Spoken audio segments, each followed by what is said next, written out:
లక్ష్యం సమాజహితం. నేను మహేష్. ముందుగా వార్తల్లోని ముఖ్యాంశాలు. గ్రీసును కుదిపేసిన భారీ భూకంపం దాటికి ఏజియన్ సముద్రంలో ఏర్పడ్డ చిన్నపాటి సునామీ.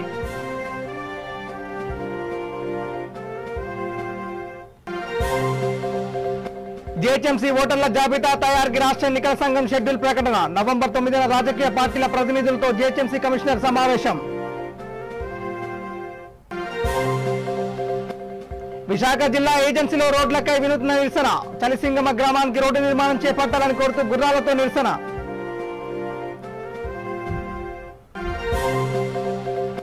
విజయనగరం జిల్లా కొమరాడలో ఏనుగుల గుంపు హల్చల్. అగ్ని మంటలతో తరుముతున్న అటవీశాఖ అధికారులు.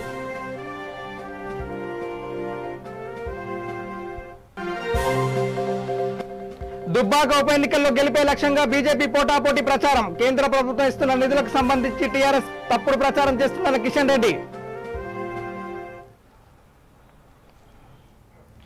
డీటెయిల్స్లోకి వెళ్తే టర్కీ గ్రీస్ని భారీ భూకంపం కుదిపేసింది.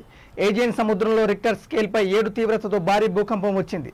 భూకంపం దాటికి టర్కీలోని ఏజియన్ సముద్రంలో చిన్నపాటి సునామీ సంభవించింది. ఇజ్మిర్ తీర ప్రాంతంలోకి సముద్రపు నీరు చొచ్చుకొచ్చింది. దీని దాటికి 20 అంతస్తుల బిల్డింగ్లు సైతం కుప్పకూలాయి.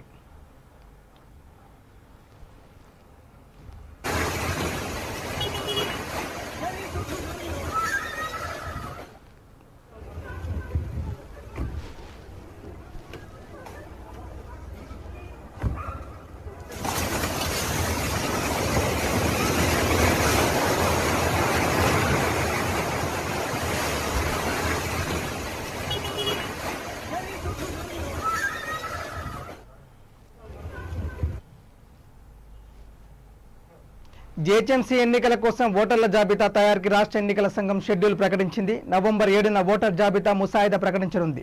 11వ తేదీ వరకు అభ్యంతరాలు స్వీకరించనుంది. నవంబర్ 9న రాజకీయ పార్టీల ప్రతినిధులతో జీహెచ్ఎంసీ కమిషనర్ సమావేశం కానున్నారు. 10న రాజకీయ పార్టీల ప్రతినిధులతో సర్కిల్ స్థాయిలో జీహెచ్ఎంసీ డిప్యూటీ కమిషనర్ సమావేశం జరగనుంది. 13న ఓటర్ల తుది జాబితా ఎస్ఈసీ ప్రకటించనుంది. జీహెచ్ఎంసీ ప్రస్తుత పాలక మండలి గడువు 10 ఫిబ్రవరి 2021తో ముగియనుంది. గడువు ముగిసేలోగానే ఎన్నికలు నిర్వహించనున్నట్లు రాష్ట్ర ఎన్నికల కమిషనర్ పార్థసారథి తెలిపారు. అందుకు అన్ని చర్యలు చేపడుతున్నట్లు వెల్లడించారు.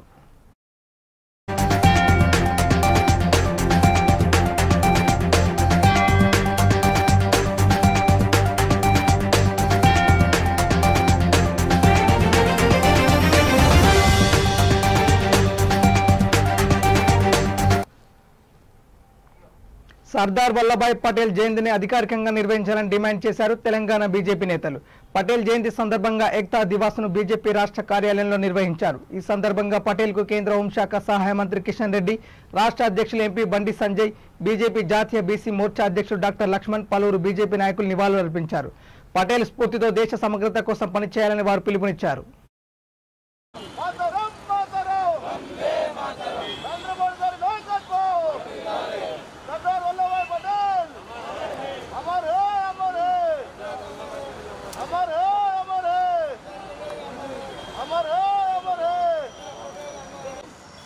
मुख्यमंत्री सरदार वल्लभभाई पटेल, मुख्यमंत्री सरदार वल्लभभाई पटेल, मुख्यमंत्री सरदार वल्लभभाई पटेल,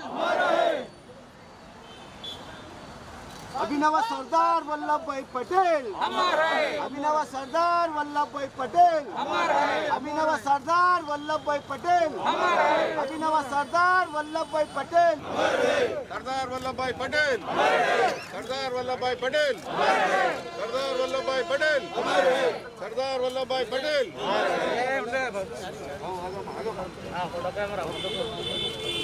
भारत माता की जय, भारत माता की जय, सरदार वल्लभभाई पटेल।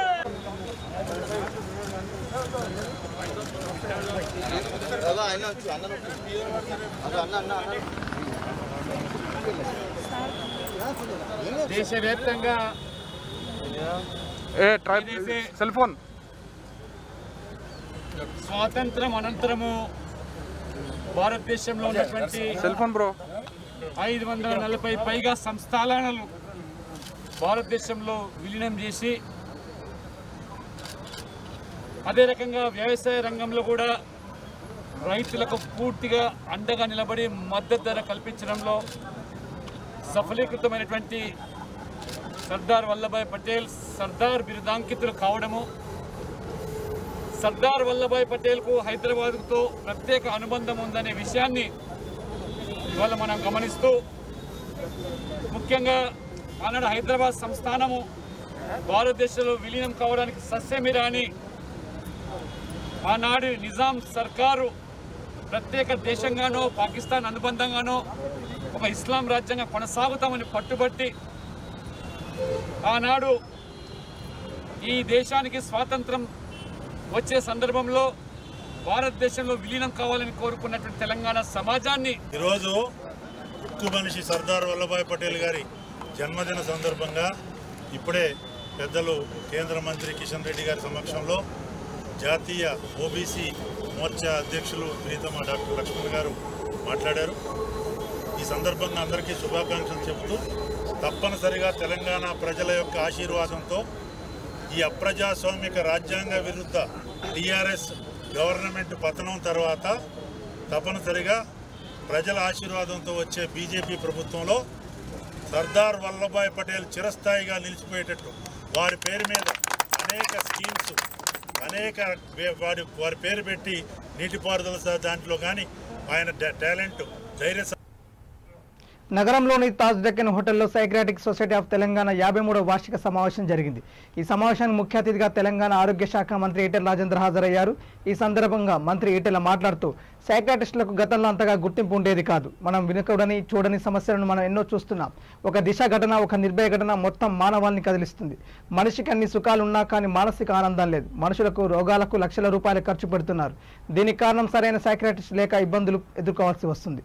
పేషెంట్కి ట్రీట్మెంట్ అంటే కేవలం మందులే కాదు, మొదట ఆ పేషెంట్కి మానసికంగా ఉన్న సమస్యలు తెలుసుకోవాలి. తెలంగాణలో మానసిక సమస్యలపైన అవగాహన పెరిగిందన్నారు. రాబోయే కాలంలో ఎంబీబీఎస్ తర్వాత సైక్రాటిస్ట్ కూడా తెలంగాణలో సరైన తోడ్పాటు అందిస్తామని మంత్రి తెలిపారు.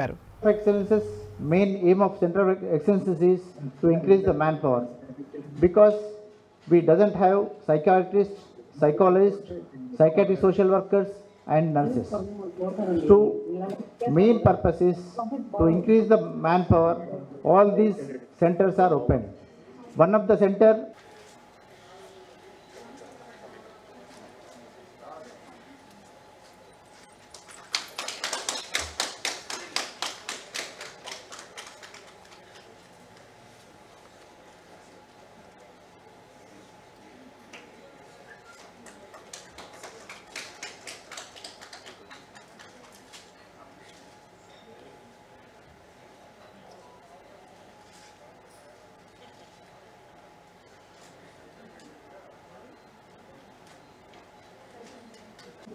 రఘురామరెడ్డి గారు,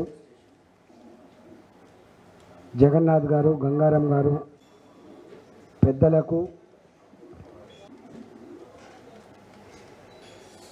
జనరల్గా సైకియాట్రిస్ట్ డాక్టర్లు గతంలో సమాజం చేత గుర్తించబడలే. కానీ ఇంతకుముందు రఘురామరెడ్డి గారు చెప్పినట్టుగా, కిషన్ గారు చెప్పినట్టుగా మెంటల్ హెల్త్ లేకుండా ఆరోగ్యవంతమైనటువంటి సమాజం లేదని ఏ మాట చెప్పిందో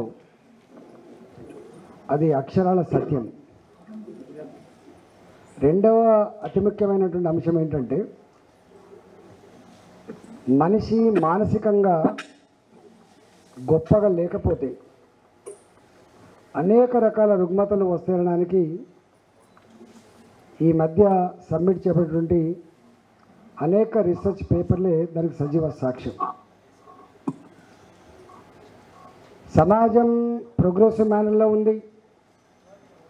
సమాజం అసెండింగ్ ఆర్డర్లో ప్రయాణం చేస్తూ ఉంది.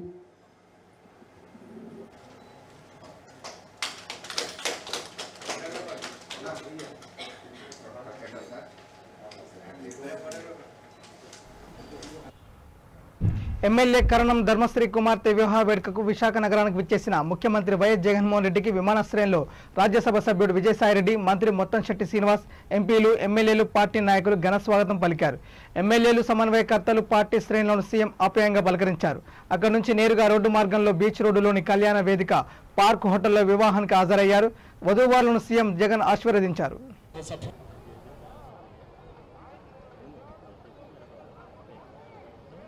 జగన్మోహన్ రెడ్డి గారికి ఈ వివాహ వేదిక హార్దిక స్వాగతాంజలి తెలుపుతుంది. Hearty welcome to the dynamic chief minister of Andhra Pradesh Shri YS Jaganmohan Reddy గారు.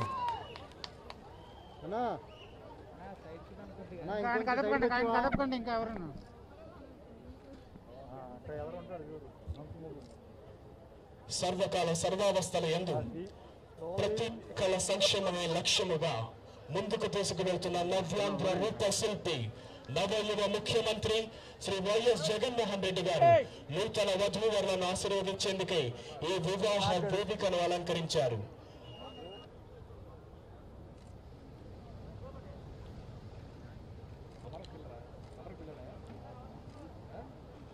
కేవలం కృత్రిమ స్థితిగా మారిపోతున్న వివాహం అనే అనుబంధాన్ని తెలుగు వివాహ మహోత్సవాలతో శ్రీ వైఎస్ జగన్మోహన్ రెడ్డి గారు తదితర ఉన్నతాధికారులతో ఈ ప్రాంగణానికి వచ్చేసి నూతన వధూవరులను ఆశీర్వదించేందుకే ఈ ప్రాంగణానికి వచ్చేసి వారిని ఆశీర్వదించి వారి అన్యోన్య దాంపత్యానికి నాంది పలికారు శ్రీ వైఎస్ జగన్మోహన్ రెడ్డి గారు.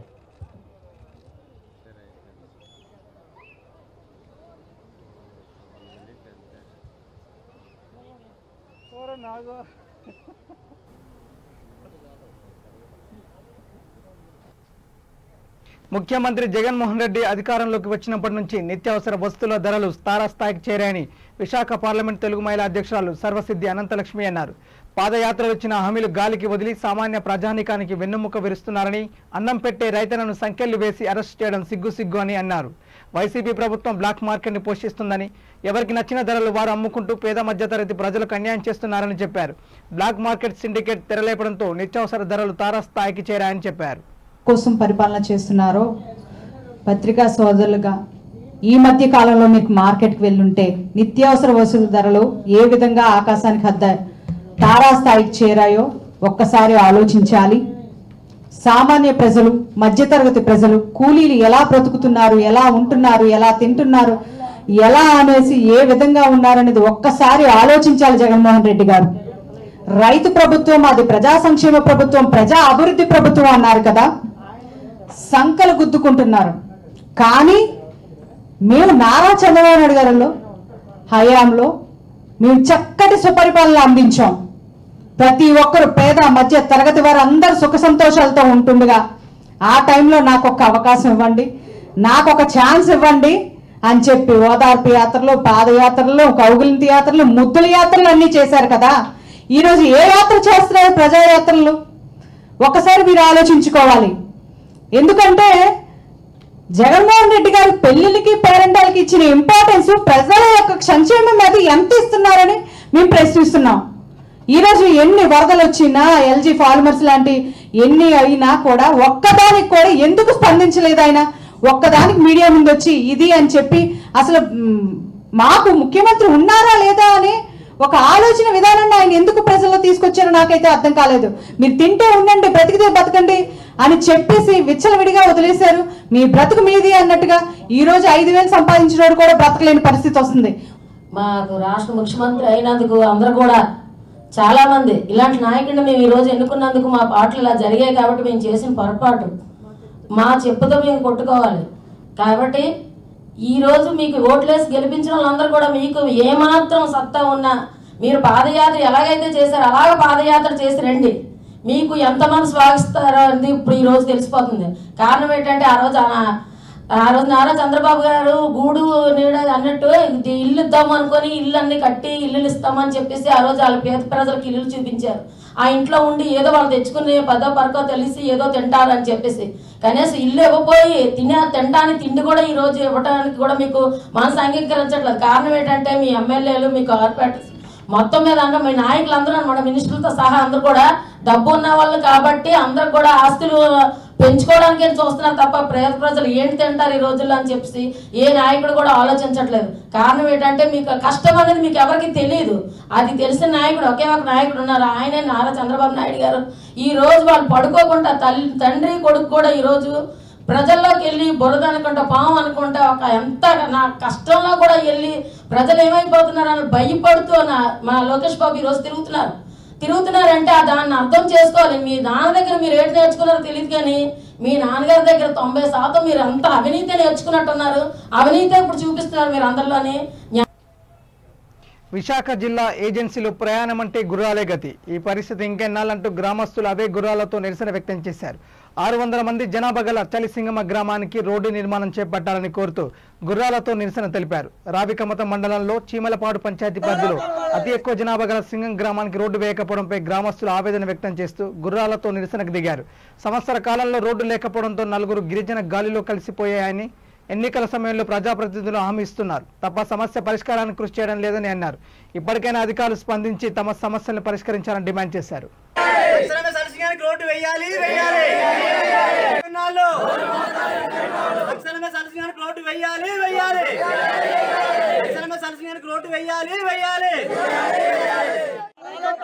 గిరిజన ప్రాణాలు కాపాడాలి. చలిసింగం గ్రామానికి రోడ్డు మంజూరు చేసి గిరిజన ప్రాణాలు కాపాడాలి. చలిసింగం గ్రామం ఇంకెన్నాళ్ళు ఇంకెన్నాళ్ళు ఇంకెన్నాళ్ళు ఇంకెన్నాళ్ళు ఇంకెన్నాళ్ళు ఇంకెన్నాళ్ళు ఇంకెన్నాళ్ళు ఇంకెన్నాళ్ళు ఇంకెన్నాళ్ళు ఇంకెన్నాళ్ళు. విజయనగరం జిల్లా కొమరాడలో ఏనుగుల గుంపు హల్చల్ కొనసాగుతుంది. ఆంధ్ర ఒడిశా ప్రధాన రహదారిపైన ఏనుగుల గుంపు భయభ్రాంతులకు గురి చేస్తున్నాయి. సాయంత్రం రాత్రి వేళల్లో ఏనుగుల గుంపు రోడ్లపైకి రావడంతో అగ్నిమంటలతో తరుముతున్నారు అటవీ శాఖ అధికారులు.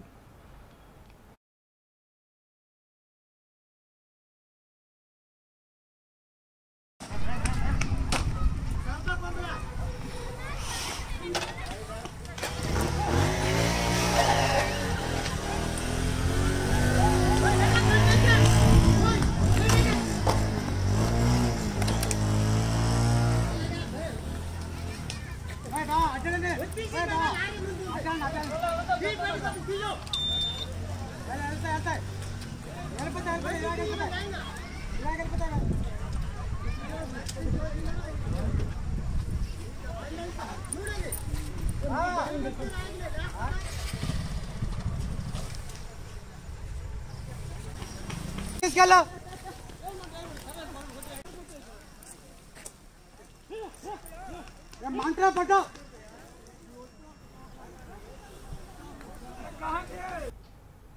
ఇక శ్రీశైలం డ్యాం డ్యామేజ్ పై వాటర్ మ్యాన్ రాజేంద్ర వ్యాఖ్యలను వక్రీకరించిన రాష్ట్ర నీటిపారుదల శాఖ మంత్రి అనిల్ కుమార్ యాదవ్ క్షమాపణ చెప్పాలని పర్యావరణవేత్త బొలిశెట్టి సత్యనారాయణ డిమాండ్ చేశారు. శ్రీశైలం డ్యాం కింద బాగా డ్యామేజ్ అయ్యిందని, దీనికి మరమ్మతులు చేయాల్సిన బాధ్యత ప్రభుత్వంపై ఉందన్నారు. నదుల పరిరక్షణ అంశాన్ని ప్రభుత్వం సీరియస్ గా తీసుకోవాలని కోరారు. లేకుంటే భవిష్యత్తులో తగిన మూల్యం చెల్లించుకోవాల్సి వస్తుందని చెప్పారు. గత నవంబర్ 2019లో రాజేంద్ర సింగ్ గారు అక్కడ ప్లంజ్ పూల్ ఏర్పడింది. అంటే ప్లంజ్ పూల్ అంటే నీరు వదిలినప్పుడు ఆ ఎగిసి కిందన పడుతుంది కదా, అక్కడ ఒక గొయ్యి ఏర్పడింది. ఆ గొయ్యి పరిమాణం పెరిగింది అని చెప్పేసి అక్కడ సూపరింటెండెంట్ ఇంజనీర్తో మాట్లాడి దాన్ని కప్పడానికి దాదాపు 60 కోట్లు ఖర్చు అవుతుంది. మీ ప్రభుత్వం దగ్గర డబ్బు లేకపోతే dam rehabilitation and improvement project అని చెప్పి డ్రిప్ అంటారు, డ్రిప్ 2 అంటారు. ఆ డ్రిప్ 2లో ఆ డబ్బులు మనకు వరల్డ్ బ్యాంక్ నుంచి తీసుకోవచ్చు, ఎయిడ్ తీసుకోవచ్చు. అది తీసుకొని మీరు సెంట్రల్ వాటర్ కమిషన్తో మాట్లాడి చేయండి అని చెప్పి ఒక సలహా ఇస్తే అప్పుడు అనిల్ కుమార్ యాదవ్ అన్న మంత్రి గారు అక్కడ అటువంటి ప్రాబ్లమ్స్ ఏమి లేవు, అంతా సవ్యంగా ఉంది, బ్రిడ్జ్కి ఏమి ఇబ్బంది లేదు, అక్కడ ప్లంజ్ పూల్ లేదు, ఏం లేదు, ప్రజల్లో భయోత్పాతాలు క్రియేట్ చేయకండి, అపోహలు క్రియేట్ చేయకండి అని చెప్పి ఆయన చాలా తీవ్ర స్వరంలో రాజేంద్ర సింగ్ గారు కుమ్మక్కయ్యారు. అపోజిషన్ తోటి, మీడియా హౌసెస్ తోటి కుమ్మక్కయ్యి ఫాల్స్ ఇన్ఫర్మేషన్ ఇస్తున్నారు అని చెప్పి ఆయన చెప్పడం జరిగింది. అది అన్ని టీవీల్లో, అన్ని ఛానల్స్లో వచ్చింది, అంత మీడియా, ప్రింట్ మీడియాలో కూడా ఉంది. సో ఆ తర్వాత ఇప్పుడు నిన్న కాక మొన్న మన ముఖ్యమంత్రి గారు అక్కడ ప్లంజ్ పూల్ ఏర్పడింది, దాన్ని రిపేర్ చేయకపోతే చాలా పెద్ద ప్రాబ్లం వస్తుంది, కాబట్టి మీరు తక్షణం రిపేర్ చేయడానికి 900 కోట్లు ఖర్చు అవుతుంది, ఈ ఖర్చు మొత్తం ఆంధ్రప్రదేశ్ భరించలేదు, ఈ బ్రిడ్జ్ వల్ల, ఈ తెలంగాణ, ఈ శ్రీశైలం డ్యామ్ వల్ల ఆంధ్రప్రదేశే కాకుండా తెలంగాణ కూడా డిపెండ్ అయి ఉంది, కాబట్టి తెలంగాణ కూడా కూర్చొని ఆ ప్లంజ్ పూల్ రిపేర్కి ఏమవుతుందో ఎలా చేయాలని చెప్పి ఆయన స్వయంగా కూర్చొని క్యాలిక్యులేట్ చేసి ఆ ఇంజనీర్స్ అందరినీ కూర్చోబెట్టి చేశారు. చేసి దీనికి 60 కోట్లు ఖర్చు అవుతుందని అందరు కలిసి తేల్చిన తర్వాత ఆ 60 కోట్లు ఖర్చు అని చెప్పేసి పేపర్లో వచ్చింది, అన్ని పేపర్లో వచ్చింది. అప్పుడు అదేం ఖర్చు లేదు, అసలు పనేం లేదు, అది మైనర్ క్రాక్స్, దానికి అసలు ఇబ్బంది లేదన్నారు. ఈరోజు నిన్న రాత్రి నేను ప్రెస్ నోట్కి ఇస్తే రాత్రి 8 గంటలకు మీకు ఇన్విటేషన్ పంపిస్తే తెల్లవారుజాము 4 గంటలకు ఒక మీడియాలో ప్రత్యక్షం అవుతుంది. మురళీనాథ్ రెడ్డి గారు చెప్తారు, చీఫ్ ఇంజనీర్ కర్నూలు నుంచి, అసలు ఆ బ్రిడ్జికి డ్యామేజ్ లేదు, అక్కడ రిపేర్లే అక్కర్లేదు, అవన్నీ మైనరు మేము చూసుకుంటామని చీఫ్ ఇంజనీర్ చెప్తుంటే ఈ చీఫ్ మినిస్టర్ గారు మేజర్ 900 crores అవుతుందని అలాగే చెప్తారండి. ఏం నడుస్తుంది ఈ గవర్నమెంట్లో? ప్రజలకు తెలియకర్లేదా? న్యాయం గురించి ఏమవుతుందో ప్రజలందరికీ తెలియాలి, దేశం అందరికీ తెలియాలని చెప్పిన ముఖ్యమంత్రి గారు ఈ విషయంలో కూడా ఒక వైట్ పేపర్ రిలీజ్ చేయాలి. నేను డిమాండ్ చేస్తున్నా. ముందు అనిల్ కుమార్ యాదవ్ అన్కండిషనల్గా అపాలజీ చెప్పాలి, ఆయన్ని మంత్రివర్గంలో ఉంచాలా తీయాలని చెప్పేసి ఆ నిర్ణయం ముఖ్యమంత్రి గారికి వదిలేస్తున్నాను. ఎందుకంటే ఆయన బూతులు తిట్టే మంత్రుల్ని, రకరకాల మంత్రులు పెట్టి ప్రజల మీదకి తోలుతున్నారు. అది కరెక్ట్ కాదు. ఇది ప్రజారంజక పాలన కాదు. ఇక్కడ పర్యావరణ విషయంలో కానీ, అలాగే ముఖ్యంగా నదుల పరిరక్షణ, బ్రిడ్జిల పరిరక్షణ విషయంలోకి వస్తే ప్రజలకు ఆరోగ్యానికి సంబంధించింది, ప్రజల జీవితాలకు సంబంధించింది కాబట్టి దాన్ని సీరియస్గా తీసుకోమని చెప్పి మీ ద్వారా నేను మంత్రి గారిని కోరుతున్నాను. అలాగే ఈ విషయంలో మేము వెనక్కి తగ్గేది లేదు. ఈ విషయంలో నిజాలు ప్రజలకు తెలియాల్సిందే. అక్కడ ప్లంచ్ పూల్ డ్యామేజ్ ఉందా లేదా, ఎప్పుడు వచ్చింది, ఎప్పుడు తెలిసింది, లేదని ఎందుకన్నారు 11 నెలల క్రితం, ఇప్పుడు ఉందని ముఖ్యమంత్రి గారు ఎందుకంటున్నారు? ఇప్పుడు ఇది ప్రజలకు తెలియాల్సిన అవసరం ఉంది. ప్రగతి భారతి ఫౌండేషన్ మొదటి వార్షికోత్సవం విశాఖలో జరిగింది. ఈ వార్షికోత్సవంలో రాజ్యసభ సభ్యులు, ఫౌండేషన్ ఎండీ విజయసాయిరెడ్డితో పాటుగా మంత్రి శ్రీనివాసరావు, ఎంపీ ఎంవివి సత్యనారాయణ, ఎమ్మెల్యేలు పాల్గొన్నారు. ఈ ట్రస్ట్ ద్వారా ప్రజా ప్రయోజన కార్యక్రమాలను అమలు చేస్తున్నట్లు ట్రస్ట్ ఎండీ విజయసాయిరెడ్డి చెప్పారు. అదేవిధంగా ట్రస్ట్ సభ్యుల ఏకాభిప్రాయంతో ప్రజలకు ట్రస్ట్ ద్వారా విశిష్టమైన సేవలు అందించేలా కృషి చేయాలని కోరారు. అనంతరం మొదటి వార్షికోత్సవం సందర్భంగా కేక్ను కట్ చేసి విజయసాయిరెడ్డి ఘనంగా సత్కరించారు.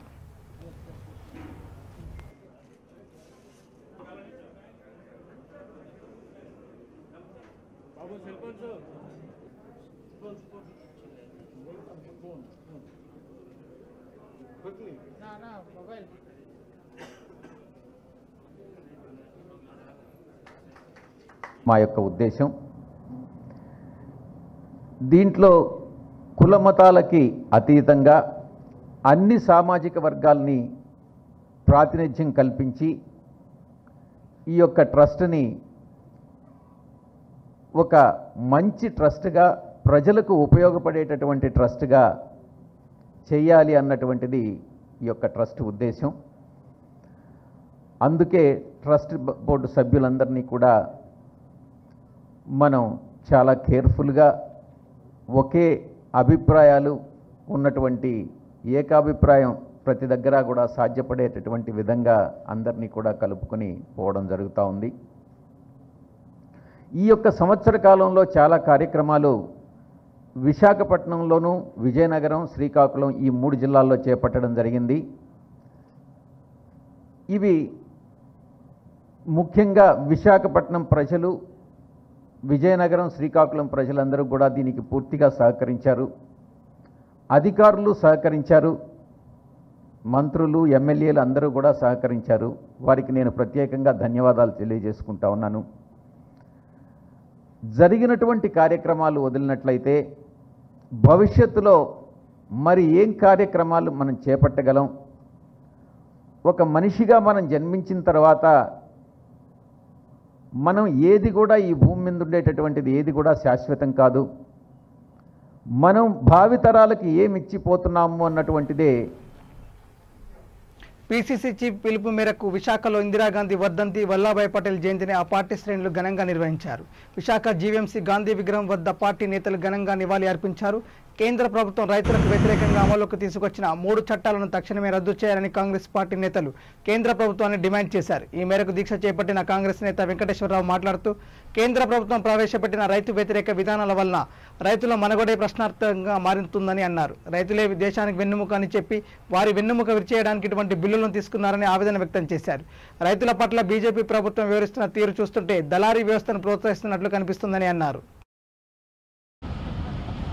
శైలజానాథ్ గారు, మా పిసిసి అధ్యక్షులు సాకే శైలజానాథ్ గారి పిలుపు మేరకు మొత్తం ఆంధ్రప్రదేశ్ అంతటా రైతులకు సంఘీభావంగా ఇందిరాగాంధీ గారి వర్ధంతి, పటేల్ గారి జయంతి సందర్భంగా రైతులకి కాంగ్రెస్ పార్టీ ఎల్లవేళలా అండగా ఉంటుందని నిరూపించడం కొరకు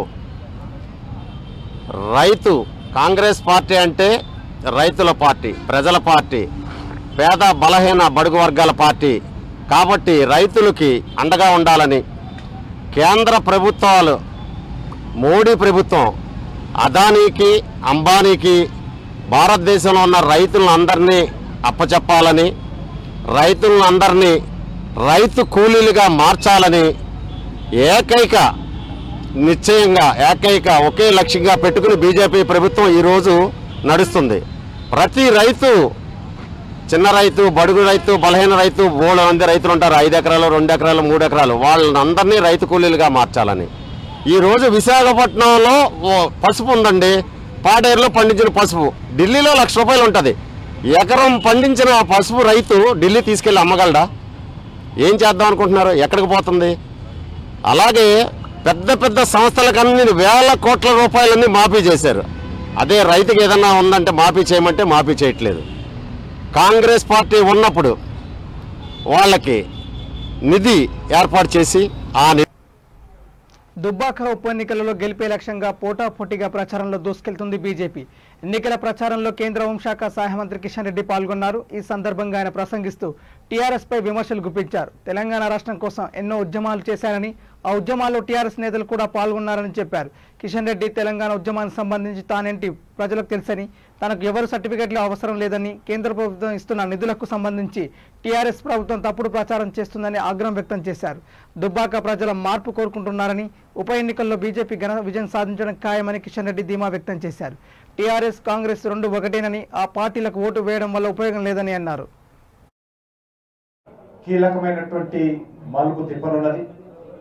గతంలో తెలంగాణ ఉద్యమం ఉధృతంగా సాగుతున్న సమయంలో మహబూబ్ నగర్ ఉప ఎన్నికల్లో కాంగ్రెస్, టీడీపీ, టీఆర్ఎస్ల పైన ఏ రకంగా భారతీయ జనతా పార్టీ విజయం సాధించిందో ఆ రకమైనటువంటి ఫలితం దుబ్బాకలో పునరావృతం కానున్నది. ఇక్కడ ప్రజలు అనేక రకాలుగా చర్చించుకుంటున్నారు, అందరి మాటలు వింటున్నారు, అన్ని కార్యక్రమాల్లో, అన్ని పార్టీల కార్యక్రమాల్లో పాల్గొంటున్నారు. మరి ఇక్కడ ప్రజలు ఒక నివురుగప్పిన నిప్పులాగా బీజేపీకి అనుకూలంగా ఓటింగ్ సరళి ఉంటుందని. ఇక బులెటిన్ ముంచుంది హెడ్లైన్స్ మరోసారి. గ్రీసును కుదిపేసిన భారీ భూకంపం, భూకంపం దాటికి ఏజియన్ సముద్రంలో ఏర్పడ్డ చిన్నపాటి సునామీ.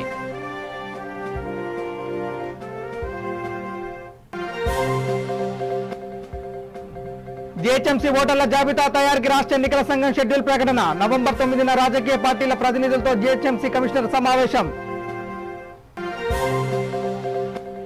విశాఖ జిల్లా ఏజెన్సీలో రోడ్లకై వినూత్న నిరసన. చలిసింగమ గ్రామానికి రోడ్డు నిర్మాణం చేపట్టాలని కోరుతూ గుర్రాలతో నిరసన.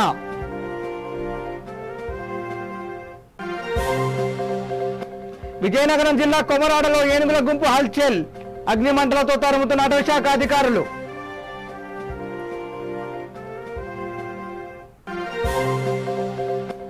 దుబ్బాక ఉప ఎన్నికల్లో గెలిపే లక్ష్యంగా బీజేపీ పోటాపోటీ ప్రచారం. కేంద్ర ప్రభుత్వం ఇస్తున్న నిధులకు సంబంధించి టీఆర్ఎస్ తప్పుడు ప్రచారం చేస్తుందన్న కిషన్ రెడ్డి.